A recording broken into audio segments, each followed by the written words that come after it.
lá do clube. E se o clube utilizou pouco desta imagem, ou fez dentro das suas limitações para a utilização da imagem. O Curitiba Futebol Clube enfrentou diversos problemas na sua trajetória no cenário futebolístico nacional. Perdeu patrocínios, perdeu inúmeros garantidores da sua pleno exercício. Em decorrência disso, às vezes a exploração da imagem do jogador fica até meio pelo próprio jogador não querendo ser explorada, porque pode vir em sua depreciação. Dessa forma, ministros, o que o Curitiba sustenta nesse momento é que há um contrato válido entre uma pessoa jurídica que representava o atleta e o clube. Este contrato estava previsto na lei. Este contrato tem uma garantia constitucional para a sua vigência. Ele foi cumprido em sua essência. Pelo não cumprimento, existe um documento um termo de reconhecimento de dívida do Curitiba para com o atleta Lincoln, um documento de natureza civil, dada a origem do seu contrato, pelo que espera a manutenção integral do voto exarado no âmbito da quarta turma. Obrigado. São essas minhas considerações. Bom dia, ministro relator. Obrigado, senhora presidente. Muito rapidamente, presidente, em face da judiciosa divergência trazida pelo ministro Guilherme Caputo Bastos e das sustentações orais produzidas, eu gostaria apenas de ressaltar alguns aspectos. Primeiro, que aqui não se está discutindo matéria alçada à dignidade constitucional. Nós estamos interpretando a legislação infraconstitucional à luz de fatos consignados pela instância de prova. Então, eu não vou nem me estender sobre esse assunto. Tá? Segundo, as circunstâncias de terem sido celebrados contratos anteriores pela empresa constituída pelo empregado, isso não está em nenhum momento sequer mencionado no acordo prolatado pela Igreja Pública. Então, também essa matéria não está em discussão. E o fato de o signatário do contrato contar com assessoria jurídica, a melhor assessoria jurídica do mundo não elide uma ilegalidade. Se perpetra uma ilegalidade em contratos havidos entre corporações internacionais, ainda assim é dever do Poder Judiciário declarar essa nulidade. E, nesse diapasão, senhora presidente, ressalto, mais uma vez, que aqui não se nega a natureza civil do contrato de direito de imagem. Agora, o que não se pode admitir é que um contrato civil seja desvirtuado para interferir na relação de trabalho, sonegando direitos trabalhistas. Imaginem, Vossas Excelências, nós todos conhecemos a jurisprudência do tribunal acerca da moradia cedida pelo trabalho e não para o trabalho. A circunstância de um empregador celebrar um contrato de comodato, que é o contrato civil, afasta o direito ao reconhecimento da natureza salarial dessa habitação? Claro que não. Então, o que se discute aqui não é a natureza, em tese, do contrato de direito de imagem, e sim o seu desvirtuamento com o propósito de fraudar, de ocultar uma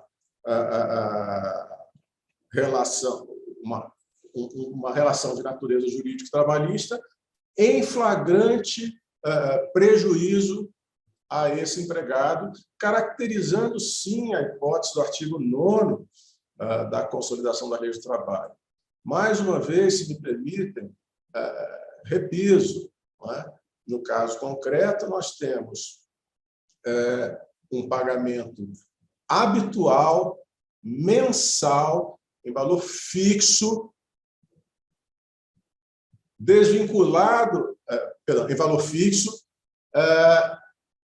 desvinculado da efetiva exploração do uso da imagem que se deu em circunstâncias absolutamente escassas, segundo o Tribunal Regional,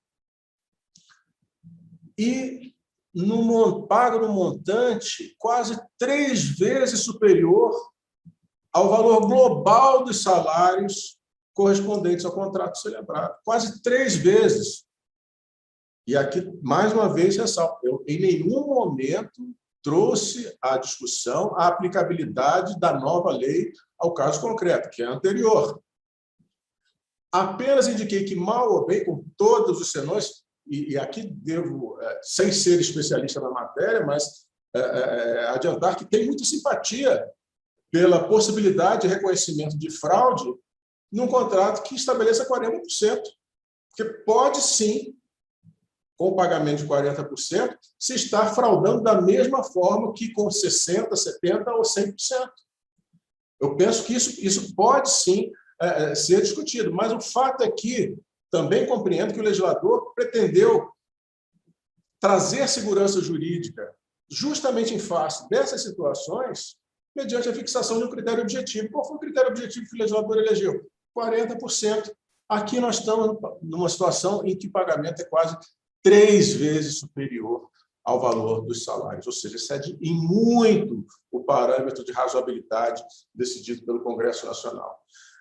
Por essas razões, senhora presidente, é que, mais uma vez, homenageando o voto divergente trazido pelo ministro Caputo Bastos e ambas as sustentações orais, do Maurício Correia da Veiga e do doutor Ivo Segue Júnior, eu mantenho o voto já prolatado. Presidente, Não, ministro Caputo Bastos, para complementar, depois eu vou tomar voto se o ministro, então, Alexandre votará no momento, né, próprio. Como não vou propriamente... Obrigado, presidente. Não vou complementar o voto, evidentemente, nunca fiz isso, não seria hoje que eu faria. Apenas esqueci de homenagear o ministro Augusto com o seu Corinthians e traria um fato para que nós considerássemos também. O Ronaldo Fenômeno, o gordinho, quando foi contratado pela última vez, nem bola jogava mais, praticamente. O seu contrato de trabalho tinha 10 mil reais na carteira de trabalho, como te diz, e tinha R$1 milhão em contrato de imagem, e alguém diria que aquilo ali era uma fraude quando ele levou pela contratação só para o Corinthians, em termos de contratos de patrocínio, mais de 100 milhões à época. Mas era porque eu não queria deixar de saudar meu eminente colega de comissão e saudar também o Esporte Clube Corinthians Paulista. Muito obrigado, presidente. Desculpe a interrupção.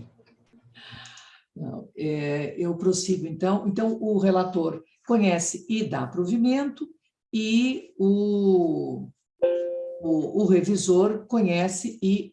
O revisor não, o voto divergente no sentido de conhecer e negar provimento.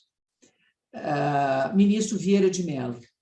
Obrigado, presidente, senhores ministros. Eu, em princípio, gostaria de registrar que parece que a questão de futebol não traz emoções só no campo, não. Parece que também se espraia em outras esferas, em outros segmentos. Mas o meu voto é no seguinte sentido.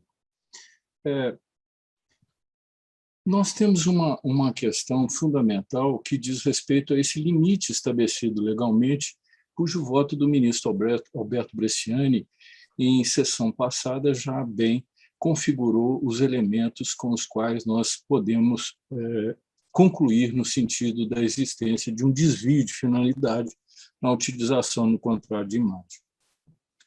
O fato é que, quando o legislador adotou um parâmetro, esse parâmetro legislativo representa uma vontade conciliatória da questão que envolve essa polêmica no futebol brasileiro. Mas eu penso, ao contrário do que os eminentes pares se manifestaram, que a legislação foi muito sábia.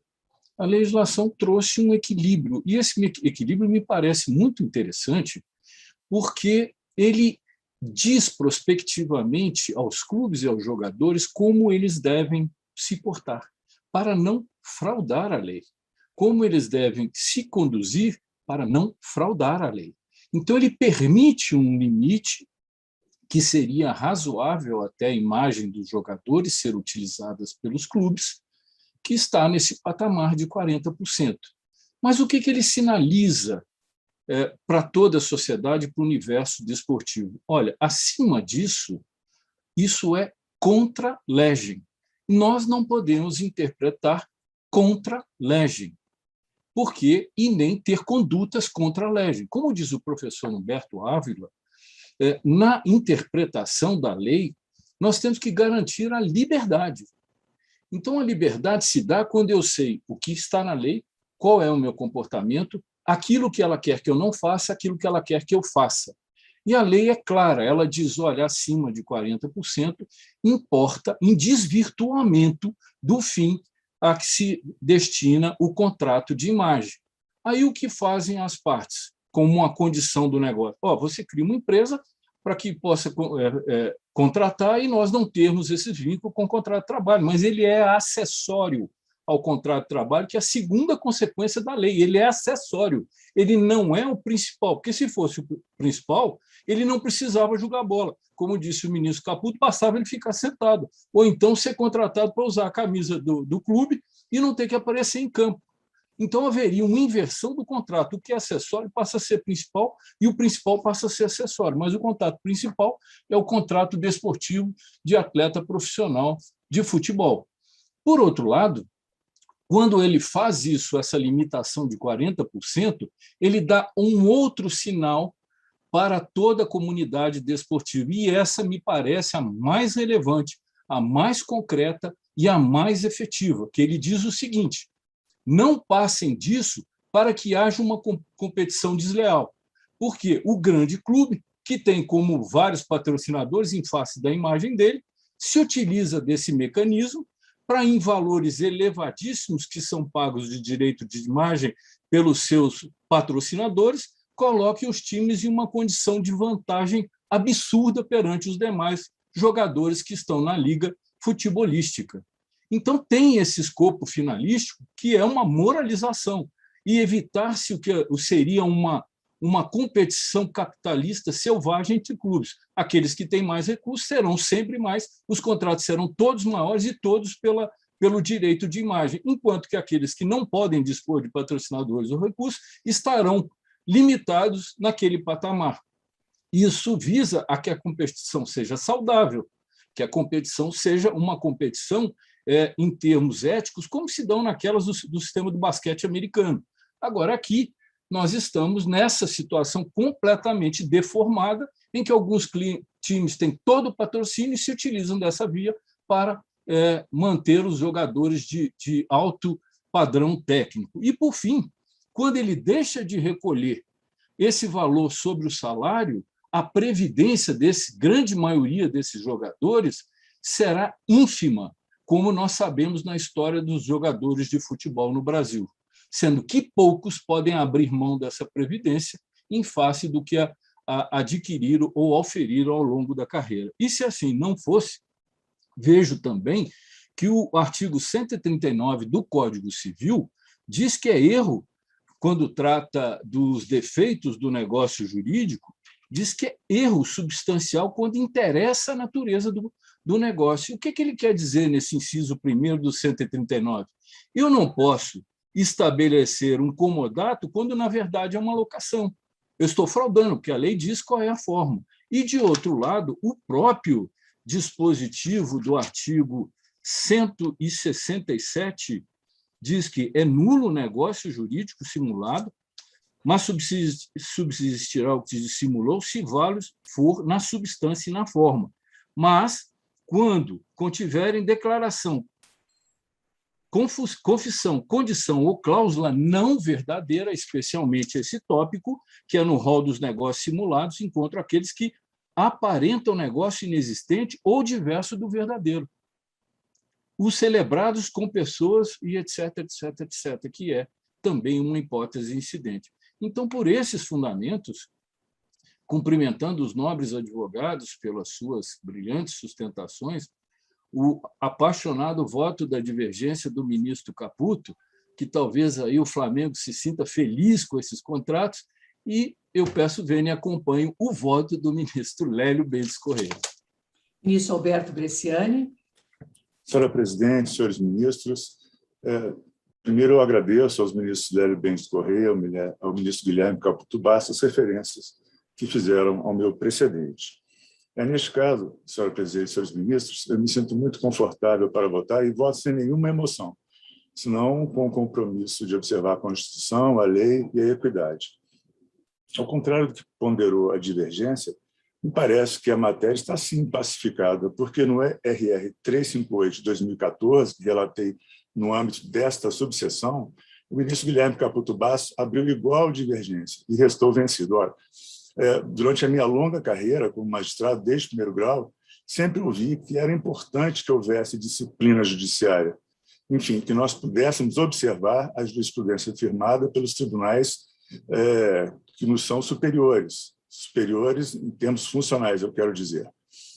Estamos, então, voltando a debater um mesmíssimo tema, com uma nova divergência, e o que não me parece razoável em termos de economia judiciária. Se eu não sigo a jurisprudência no meu próprio tribunal, como posso cobrar que as instâncias inferiores o façam? Quer dizer, na verdade, quando eu não sigo a jurisprudência no meu tribunal, eu estou incitando as instâncias inferiores à balbúrdia. Não lamento pelo termo que usei. Mas, no caso, o regional foi muito claro, com base na prova dos autos, que temos tanto valorizado, sob pena de afronta à súmula 126, que havia pagamento habitual do valor relativo ao direito de imagem, que não havia exploração de imagem regular em relação ao atleta, e mais, que a remuneração percebida era 3 vezes superior àquela inscrita como salário na CTPS. Bom, não resta dúvida que o parágrafo único do artigo 87A da Lei 9.615 foi introduzido após a vigência do Pacto sob Exame. Mas assim também acontecia no julgamento do RR 358 de 2014. E o que acontece é que, já naquela época, a jurisprudência do TST se pacificaram no sentido que era preciso observar, caso a caso, para ver se havia ou não fraude, de acordo com o que pontuado pelos tribunais regionais de trabalho na sua competência. E é o caso dos autos, senhora presidente. Também não vejo aqui violação à súmula 126, a divergência é, sim, específica, inclusive participei de julgamentos que levaram à edição daqueles precedentes, e peço todas as vênias à divergência para me manter coerente à jurisprudência da SDI1 e votar com o eminente ministro relator. Ministra Dora.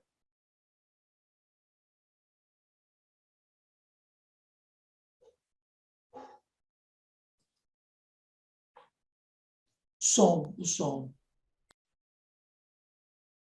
Perdão, eu não vou me alongar porque já foram postas todas as teses. O que fica de fatos, elementos fáticos dos autos que eu penso que diferencia dos demais é porque, no caso concreto, eu também faço defesa da lei, e a lei está aí, a Lei 13.155, de 4/8 de 2015, que limitou a 40%. Antes, e o contrato vigorou em período anterior, então não havia limites. Então, cada caso é um caso. Os elementos fáticos postos aqui levaria à fraude. A turma entendeu que não. E, inclusive, eu fiquei vencida no conhecimento, porque eu não conhecia do agravo. Exatamente porque eu entendia que não havia contrariedade à súmula 126 e tampouco havia divergência específica, mas essa questão já foi superada. Então, os elementos fáticos estão aqui, 2 premissas, vamos dizer assim, ou tem a terceira, que a imagem do atleta foram pouco explorada. E aí, realmente, é um elemento subjetivo, porque pouco ou muito, eu penso que não me leva a concluir pela fraude. Quanto ao superar 3 vezes o salário, não havia limite. A lei não estava vigorando na época. Então, havia apenas exigências do contrato fixando ali as cláusulas. É um contrato civil, a própria lei já diz isso. Então, a concluir que a fraude cada caso é um caso, por isso eu peço todas as vênias ao ministro Alberto para dizer que eu não estou aqui contrariando a jurisprudência do TST, porque é um elemento, depende dos elementos fáticos postos nos autos. Até então, porque hoje a lei já está em vigor e diz exatamente, já estabelece um critério objetivo. Por enquanto, o caso concreto, eu tenho os elementos para dizer, ao meu ver, para estabelecer há fraude ou não há. E, nesse caso concreto, pedindo todas as vênias ao relator, do brilhantíssimo voto, eu vou acompanhar a divergência, porque eu entendo que a exploração pouca ou muito da imagem do atleta depende de cada clube, como o clube se desenvolve na mídia. Tudo isso não me leva a concluir pela fraude. Quanto ao valor superior, repito, não havia essa limitação. Então, eu acompanho a divergência com as vênias, todas as vênias do relator. Ministro Augusto César. Senhor presidente, senhores ministros, a mim parece que existem algumas questões que são suscitadas como se fossem próprias do futebol, e eu concordo, há pouco dizia o ministro Hélio que muito do que está relacionado ao salário in natura, não só no tocante à locação, mas a outras utilidades, é regido pelo direito civil. Isso não impede que nós tenhamos essa parcela incluída no direito do trabalho, no contrato de emprego, no salário, inclusive, no plexo salarial. Além disso, também concordo com tudo que já foi dito sobre o legislador, em 2015, estar em absoluta sintonia com a jurisprudência, porque o Poder Judiciário já antecipava que o indício mais forte para que se perceba que há fraude na fixação do direito de imagem é a proporção entre o salário que se paga e o que se paga a título de direito de imagem, porque fora daí o que nós vamos ter é que o Meia Lincoln, quando foi contratado pelo Curitiba, ele foi a semelhança do que aconteceria com o Rei Pelé ou com o Ronaldo Fenômeno, para que pudesse ter a sua imagem explorada. E me parece que há um consenso, ainda que silencioso, no sentido de que não é rigorosamente isso que está a acontecer. O que está a acontecer é que esse atleta profissional foi contratado para receber 4 milhões de fração e aproximadamente um terço disso foi estabelecido como salário. Então, rendendo homenagens até ao legislador em 2015, porque ele percebeu que havia necessidade de fixar um parâmetro percentual e, ao mesmo tempo, sem impedir que houvesse incidência do artigo 9º, nos casos em que esse percentual seja observado, mas que esteja a fraudar o contrato de emprego, porque, em verdade, não haveria a exploração da imagem. O que estranha, e só um parêntese, presidente, o que me estranha muito no artigo 87A, parágrafo único, do novo artigo 87A, parágrafo único da Lei 9.615, é que inclui o direito de imagem na remuneração. Diz isso textualmente. E aí, com menos de 40% ou mais de 40%, o direito de imagem, se ele é pago para a exploração da imagem, não deveria estar na remuneração, como o legislador incluiu. Mas, tirando essa inovação que o legislador traz, que me parece inconsistente e que tem encontro marcado aqui na Justiça do Trabalho, nós precisamos interpretar esse dispositivo, mas, tirando esse ponto, me parece que o que se traz nos autos, e aí concordo inteiramente com o que com o que disse há pouco o ministro Alberto, é uma situação que o TRT retrata uma moldura factual que evidencia fraude. E se está evidente a fraude, não há como sair do precedente que nós já temos fixado na SDI1. Eu peço vênia a divergência judiciosa, embora mas acompanho, por todos os seus fundamentos, o voto do eminente relator.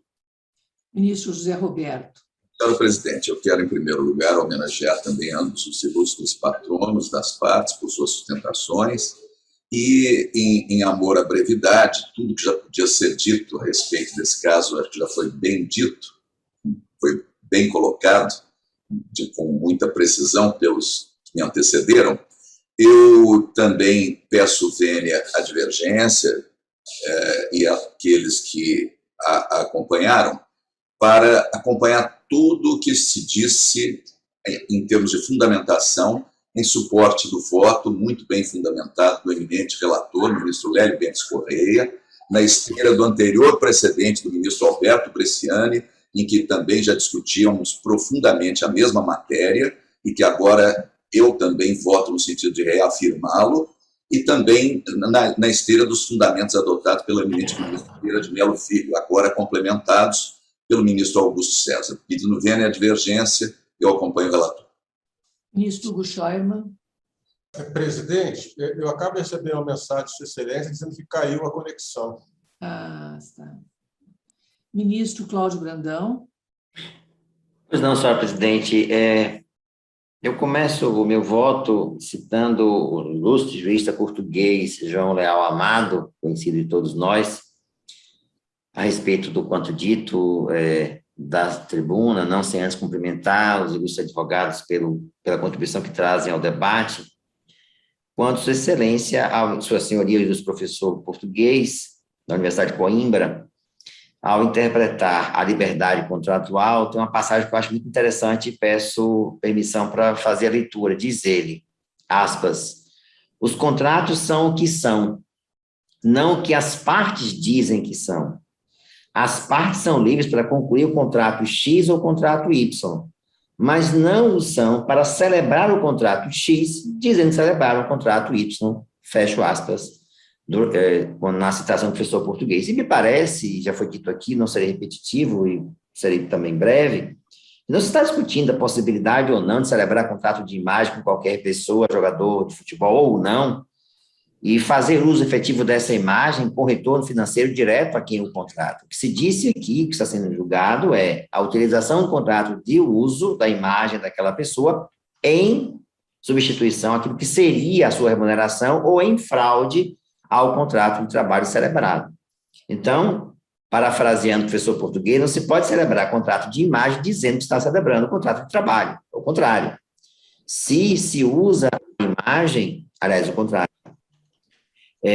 se se usa a imagem com a finalidade de, como diz o tribunal, mascarar a remuneração devida ao empregado em função do seu trabalho, evidentemente aqui, o artigo 9º, o velho artigo 9º da CLT, que inclusive, em trabalho da professora amada Magda Biavasque, em estudos que fez sobre esse dispositivo, a redação do dispositivo antecedeu a CLT, fazia parte de orientações expedidas à época para a interpretação da então legislação vigente, e quando a CLT foi editada, incorporou a redação exatamente como está, portanto, estamos falando de algo que foi editado nos anos 40 no Brasil, e se há, de fato, a utilização do Instituto Normativo Contratual em detrimento daquilo para o qual ele se destina, evidentemente incide, repito, a regra legal que nos autoriza a julgar como estamos julgando no caso presente, e aí me refiro, senhora presidente, senhores ministros, senhora ministra, ao quanto dito aqui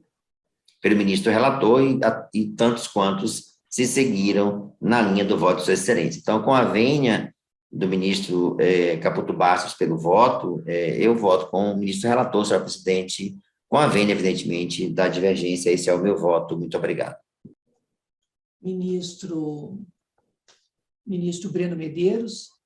Senhora presidente, senhores ministros, aqui eu começo aqui minha fala só esclarecendo que eu entendia, né, que não havia especificidade suficiente para o conhecimento por divergência. Então, se não há especificidade suficiente, eu entendi que não eram casos iguais com aquele estabelecido pela SDI de forma anterior. Então, eu não estou aqui atrelado a essa esse voto da SDI, mesmo porque o que se discute aqui são as situações, as características da própria fraude. E cada fraude é perpetrada de formas diferentes, em contratos diferentes. E ela deve ser comprovada em cada um dos pontos. Então, eu, nesse sentido, né, pedindo vênia que o ministro Alberto, de quem eu sempre venho aqui aprender na SDI, mas esse é o meu único motivo pelo qual, neste caso, eu entendi que a fraude ela deve ser comprovada, e os elementos são baixos, são pífios, né, no meu entendimento, para comprovação. Nós não estamos falando que ele ia receber R$5.000, ele recebia R$50.000 como salário. Então, lá em 2012, né, era um salário alto. Então, era uma remuneração alta. Eu analisando os pontos, eu não consegui enxergar isso, essa fraude, e por isso, com todas as vênias ao relator, eu acompanho, neste caso, a divergência colocada pelo ministro Guilherme Caputo. Ministro Alexandre Ramos. Senhora presidente, eu peço licença aos nobres colegas para resumir o quanto possível o voto divergente que também tinha disponibilizado no sistema, mas sem antes cumprimentar o voto condutor do eminente relator pela erudição e judicialidade, o que torna realmente muito difícil aqui sustentar essa divergência, não obstante já o brilhantismo também dos fundamentos trazidos pelo ministro Caputo Bastos, que é autor, um especialista na área de direito desportivo. Cumprimento também o doutor Maurício Corrêa da Veiga pela brilhante sustentação, e igualmente o doutor Ivo Hari Celi Júnior. Mas, senhora presidente, eu parto também de algumas premissas que vou pontuar em resumo. Me parece que a jurisprudência da SDI1 é no sentido de que é possível desconfigurar a premissa legal de que o contrato de direito de imagem é um contrato de natureza civil, dissociado do contrato especial de trabalho desportivo, em situações muito excepcionais, e essa excepcionalidade repousa na configuração de fraude. E aí me aproprio também dos argumentos lançados pelo ministro Breno Medeiros, que neste aspecto a fraude é avaliada caso a caso. Então, também, com todas as vênias, não acho que aqui estejamos necessariamente a romper com a necessária e, evidentemente, fundamental disciplina judiciária, mas o caso suscita, de fato, uma análise do conceito de fraude. E fraude, me parece que não é algo que pode ser generalizado a partir de questões muito objetivas, porque o conceito de fraude pressupõe, primeiro, a comprovação de uma conduta enganosa por parte do fraudador. O fraudador, agindo de má fé, deve enganar alguém que é vítima da fraude, que é o fraudado. A questão preliminar que se coloca é: quem é aqui o fraudador? É o clube que enganou o jogador de futebol? É o jogador de futebol que enganou o clube? Ou houve uma convergência de vontades no intuito de eleger, como a lei vigente à época instituía, um contrato de exploração do direito de imagem de natureza civil, enfim, disciplinando valores, condições de pagamento e assim por diante. Também fixo uma outra premissa, de que entendo que o princípio de proteção, que orienta fundamentalmente o direito do trabalho, deve ser proporcional ao grau de hipossuficiência. De fato, se enfrentarmos aqui, como é o caso, um altíssimo salário, com as partes sendo assessoradas por procuradores, advogados, enfim, especialistas na área, me parece que o princípio de proteção deve ser relativizado e mitigado o que não acontece, evidentemente, quando se trata de uma grande empresa que impõe as suas condições para um empregado de nível médio, enfim, que não tem todo esse aporte, e, de fato, ali não haveria condições de se opor a esse aspecto. Quer dizer, a fraude também pressupõe que alguém seja vítima desta fraude e sofra um prejuízo. A questão é, que prejuízo sofreu o jogador de futebol quando, na verdade, seja pela sua pessoa jurídica, seja mesmo se tivesse firmado o contrato de concessão de imagem por pessoa física, elegeu uma forma, inclusive elegeu um regime tributário diferenciado. Eu chego a me questionar, e quando atuava em primeiro grau, enfrentava essas discussões de altíssimos salários sob forma de contratos que não o contrato de trabalho, se o reconhecimento da natureza salarial geraria, de fato, um efetivo benefício à parte, porque sai de um regime tributário na faixa de 11% de ganho de capital e passa para 27,5%. Então, mas, enfim, isso também é opção de cada parte. A questão é, a Lei 13.155 veio à luz do ordenamento jurídico 8 meses após o término deste contrato que avaliamos. Então, claro, uma opção legítima do legislador a partir de então foi dizer, olha, se for o direito de imagem superior a 40% do total da remuneração, se presume a sua natureza salarial. Se for menor, a sua natureza civil indenizatória, digamos assim.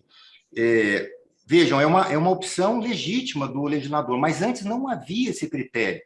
E me parece que as partes, como é típico de um Estado de Direito, fizeram as suas escolhas juridicamente orientadas à luz do direito vigente à época, avaliando que comportamento deveriam tomar e quais as consequências correspondentes.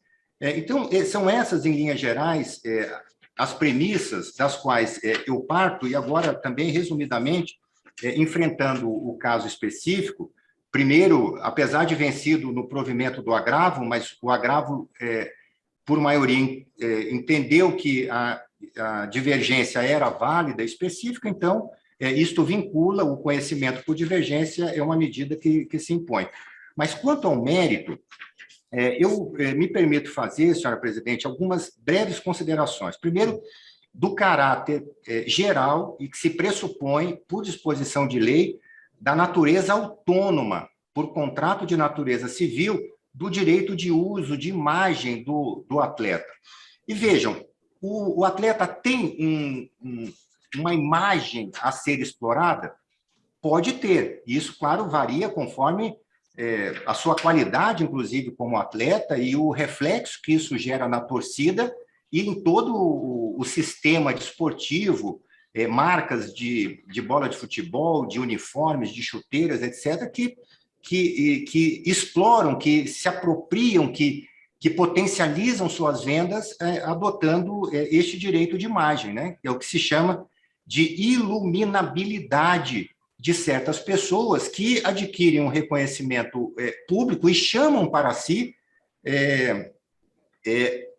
como se tem muito hoje, né, nas redes sociais, verdadeiros legiões de seguidores, gerando influência, induzindo no consumo e assim por diante. Então, este direito de imagem, que é específico do atleta profissional, pode ser explorado de 3 formas.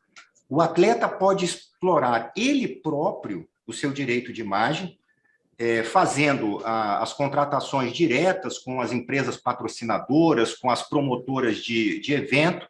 Claro que, para isso, ele demandaria dividir a sua atividade como atleta, como a sua atividade de negociar, caso a caso, os eventos e a exploração e remuneração do seu direito de imagem.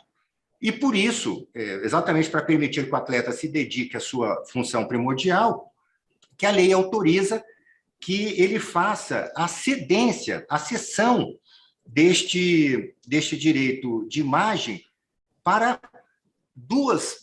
por duas vias. Para a própria entidade desportiva detentora do contrato especial, que é uma opção, ou para uma empresa especializada em gestão de uso de direito de imagem, como existem várias no mercado. A questão é que, mesmo com o advento do parágrafo único do artigo 87A, esta limitação diz respeito tão somente a quando existe a cessão para a entidade detentora do contrato. Não há qualquer restrição quanto à eleição de uma outra empresa que não seja a entidade para que assim explore esta atividade.